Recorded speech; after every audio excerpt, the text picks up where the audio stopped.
করলা ভাজি, তাও খেতে লাগবে মিষ্টি। এও কি সম্ভব? চলুন আজকে এই রেসিপি দেখাবো। এজন্য আমি কড়াইতে তেল দিয়ে নিয়েছি আর অনেকখানি পেঁয়াজ দিয়ে নিয়েছি। অনেকখানি মানে যতখানি করলা নিয়েছি তার অল্প কিছু কম পেঁয়াজ নিয়েছি। তো পেঁয়াজটাকে লাল লাল করে নিই, জাস্ট নরম করে ভেজে নিয়েছি আর তাতে আম পানি ঝরানো করলাগুলো দিয়ে দিয়েছি।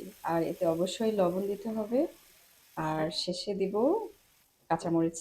আর কিছুই দেব না। ব্যাস আমার রেডি হয়ে গেল আম মিষ্টি করলা ভাজি। এই করলা ভাজি আসলেই মিষ্টি লাগবে। আপনারা হয়তো দেখে থাকবেন মাংস বা কোনো তরকারিতে পেঁয়াজ বেশি হয়ে গেলে ওই তরকারিটা মিষ্টি লাগে খেতে। তো এখানে আলু দেইনি কিন্তু শুধু পেঁয়াজ দিয়েছি। তো বেশি করে পেঁয়াজ দেওয়ার কারণে এই করলাটা একদমই তিতা লাগবে না, বরং খেতে মিষ্টিই লাগবে। তো করলা ভাজি হয়ে যাওয়ার পরে আমি মোটেই আর অপেক্ষা করতে পারছিলাম না। আমি খেতে বসে গিয়েছি। আপনারাও একবার ট্রাই করবেন। এই ঈদে মাংস খেতে খেতে বিরক্ত লাগলে একটু ট্রাই করে দেখতে পারেন। আসলেই খুব মজা হয়। ধন্যবাদ সবাইকে।